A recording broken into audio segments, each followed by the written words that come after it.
اور یہاں پر آپ کو اہم خبر دیتے چلیں، وفاقی تعلیمی بورڈ کی جانب سے 10ویں کلاس کے امتحانات لینے کے لیے شیڈول کا اعلان کر دیا گیا۔ امتحانات کا آغاز 23 جون سے ہوگا۔ یہاں پر آپ کو یہ بھی بتائیں، تمام امتحانات سیکنڈ شفٹ میں لیے جائیں گے، جس کی وجہ سے تمام پرچے دوپہر 2 بجے شروع ہو کر شام 5 بجے ختم ہوں گے، اور یہ امتحانات جولائی کے دوسرے ہفتے تک جاری رہیں گے۔ یہاں پر آپ کو یہ بھی بتائیں، اس ضمن میں جاری کردہ شیڈول میں بتایا گیا، پہلا پرچہ physics, economics, food and nutrition اور فیشن ڈیزائننگ کا ہوگا۔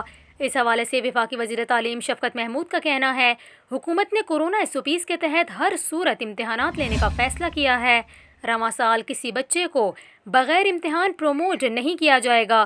انہوں نے یہ بھی کہا کہ پہلے 10ویں اور 12ویں جماعت کے امتحانات ہوں گے۔ اس کے علاوہ آپ کو بتائیں، موسم گرما کی تعطیلات کے حوالے سے انہوں نے کہا، موسم گرما کی تعطیلات کا فیصلہ صوبے خود کریں گے اور اس سال گرمیوں کی چھٹیوں کو محدود رکھا جائے گا۔